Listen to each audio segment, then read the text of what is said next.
ገብረመድህን ይባላል የወረዳ 12 ዋና ስራ አስፈጻሚ። የ2017 በጀት ዓመት ላይ በተለይ አገልግሎቱን ለተገልጋይም ለአገልጋይም ምቹ ሁኔታን ከመፍጠር ጀምሮ ነው አገልግሎቱን የተሻለ ለማድረግ እየተሰራ ያለው። እንደ ወረዳችን ያው ተገልጋይ በተለያየ መልኩ ቅሬታዎችን ያመጣል። የመልካም አስተዳደር ጉዳዮችንም በግልም በብሎክም በቀጠናም የመልካም አስተዳደር ቅሬታዎች ይቀርባሉ። እነዚህ ቅሬታዎች በአንድ ማዕከል ተጠምሮ ቅሬታውን የሚፈታ አካል ተለይቶ ቅሬታዎች እየተፈቱ የመልካም አስተዳደርም እንዲፈታ እየተደረገ ነው ያለው። በ2017 6 ወር ውስጥ የተያዙ እቅድ ወደ 13 የሚሆን እቅዶችን ይዘን ከ13ቱ ወደ 8ቱን በመልካም አስተዳደር የፈታንበት አግባብ ነው ያለው። ይሄንን ስንፈታ አጠቃላይ ማህበረሰቡ አካባቢም ያለውን ስሜትም ቼክ ለማድረግ ሞክረናል። በተለይ ይሄን አገልግሎት የተፈታበት አግባብ ምንድነው ያገኘነው ፋይዳው ምንድነው ውጤቱስ ምንድነው የሚለውን ነገር ከማህበረሰቡ ጭምር ቅድም ልክ አገልግሎቱን ተቋም ላይ እንዳደረግነው ሁሉ የተፈታበት አካባቢ ላይ ባሉ የብሎክ አመራሮች ባሉ አደረጃጀቶች ቼክ የማድረግና ውጤቱን ያየንበት ሁኔታ አለ። ማህበረሰባችን አካባቢ ላይ በጣም ጥሩ ምዝጋናዎች አሉ፣ ጥሩ ነገር አለ። የተሻለ ስራ የተሰራበት ሁኔታ እንዳለ ጭምር ለኛ በግልም መተው አስተዳደር ጭምር መተው የሚያመሰግኑበት ሁኔታ ስላለ ከያዝናቸው በዚህ በጀት ዓመት በ6 ወር ውስጥ ይከናወናሉ ካልናቸው እቅድ የያዝነው እንደ ወረዳ 8 ነው። 8ቱንም ፈተናል በ6 ወር ውስጥ ማለት ነው። አጠቃላይ የአመቱ እቅዳችን 13 ነው። 8ቱን በዚህ 6 ወር እንፈታለን ብለን ይዘን ነበር። 8ቱንም የፈታንበት ሁኔታ አለ። ይህ ሲፈታ በወረዳ ደረጃ 7ቱን ፈተናል። በክፍለ ከተማ ደረጃ ከክፍለ ከተማ ጋር በመነጋገር አንዱን ፈተናል። ስለዚህ የተሻለ የመልካም አስተዳደር አገልግሎት በዚህ በጀት ዓመት በ6 ወር ውስጥ የተፈታበት ሁኔታ እንዳለ እኛም በደንብ አይተናል። ይሄንን ደግሞ የተፈታውን በወርደን ቼክ የማድረግ በሰም ጥያቄው በብሎክ የመጣ ነው፣ በቀጠና የመጣ ነው።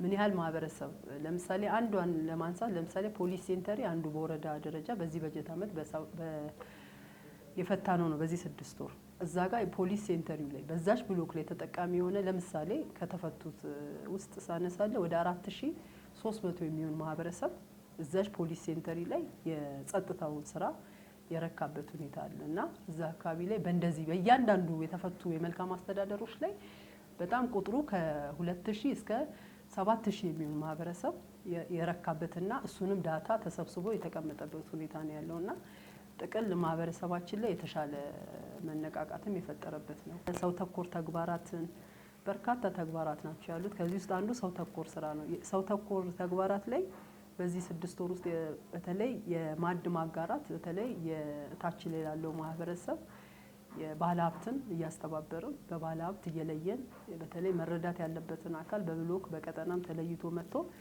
እንደ እቅድ ከያዝነው ወደ 4500 ነበር እቅድ አድርገን ያዝነው ወደ ከ9000 በላይ ማዕድ ለበዓል በተለይ ለበዓላትና በቋሚነት ደግሞ በትስስር ማዕድ የሚጋሩ አሉ። አሁን ከ9000 በላይ ብዬ ያነሳው በበዓላት በተለያዩ ጊዜ በተለይ አሁን ለረመዳን ለገና ለመስከረም ለአዲስ ዓመት መስከረም ላይ ለእንደዚህ አጠቃላይ ወደ 9000 በላይ ማዕድ የማጋራት ስራ ተሰርቷል። ይሄ ደግሞ ሰው ተኮር ስራችን ላይ በተለይ ማህበረሰቡ ላይ መንግስት ምን ያህል ማህበረሰቡን ያቀፈ መሆኑን ለህብረተሰቡ ምን ያህል ትኩረት ሰጥቶ እየሰራ መሆኑን ያየንበት ነውና እንደ ወረዳችንም ከ9000 እስከ 10000 የሚጠጋ ማህበረሰብ የማዕድ ማጋራት ስራ ሰርተናል። እንዲሁም የቤት እድሳት ላይ በዚህ በጀት ዓመት ላይ ወደ 29 የሚሆን ቤቶችን ለማደስ እቅድ ይዘን የቤት እድሳት ራሱ የቅድም እንዳልኩት እንደ ማዕዱ ከተለያየ ማህበረሰብ በማስተባበር ባለሀብቱን በማናገር ነው የሚሰራው እና ከ29ኙ ወደ 20 የሚሆኑ ቤቶችን ለህብረተሰቡ አድሰን ከሚመለከተው ከክፍለ ከተማ አካል ጋር ሆነን በጋራ ሆነን ቤቱን ያስረከብንበት ሁኔታና አሁን ድረስ ማህበረሰቡ መጥቶ እያመሰገነን ያለበት ሁኔታ ነው። ከዛ ውጪ የሀብት አሰባሰቡ በሰው ተኮር ላይ በተለያዩ የልማት ስራዎችም አሉ። በተለይ የልማት ስራዎችን ስንሰራ ለምሳሌ የቅድም ልክ በመልካም አስተዳደር የፈታናቸው በልማት የታቀፉ አሉ። ለምሳሌ የትቦ ቀበራ ሊሆን ይችላል፣ የመጸዳጃ ቤት ግንባታ ሊሆን ይችላል። የተለያዩ እነዚህ ማህበረሰብ አቀፍ የምንለው በሰው ተኮር ስለምንይዛቸው የመልካም አስተዳደር ጉዳይም ቢሆኑም በህብረተሰብ በማስተባበር ደግሞ የተሰሩ የልማት ስራዎች ናቸውና በዚህ አመትም በተለይ እቅድ ወደ 2 ሚሊዮን 500 ሺህ እቅድ ተሰጥቶን ከዚህ ውስጥ 1 ሚሊዮን 950 ሺህ የሚሆን ሀብት አሰባስበን ይሄን ሀብት ወደ ልማት በመቀየር ቅድም በመልካም አስተዳደር ፈተናቸው ያልናቸው ጉዳዮች እንዳሉ ሆኖ ይሄን ሀብት ሞቢላይዝ አድርገን ወደ 75% ከመቶ 75% ከተሰጠን እቅድ ወደ 75% በላይ አቺቭ ያደረግንበት ወር ነው። በዚህ 6 ወር ነው የስራ የተከናወነው።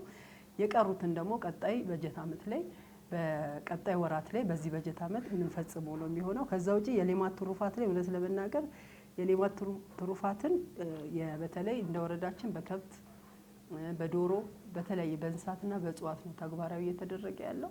ይሄን ስናደርግ በእንስሳትና በእጽዋት ተግባራዊ ሲደረግ በተለይ በእጽዋት በርካታ ማህበረሰባችን ታች ላይ በተለይ የከተማ አስተዳደሩን ኢኒሺዬቲቭ ወስዶ ተግባሪ ቤት ለቤትም እየተሰጠ ያለ አለ። እንዲሁም ደግሞ በማህበርም ታቅፎ የሚሰሩ አሉ። በኢንተርፕራይዝ ተደራጅተው የሚሰሩ አካላት አሉ።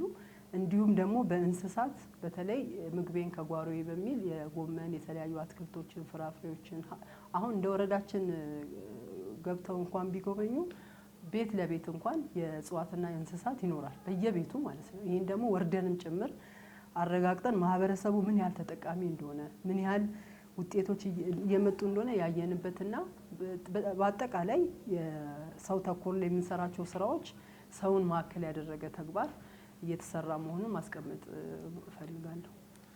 ጥሩ አጠቃላይ ያስቀመጣችሁን እና ፈቃደኛ ሆናችሁ እኛ የጠየቅነው መልስ ስለሰጣችሁ በጣም እናመሰግናለን። እናመሰግናለን እኛ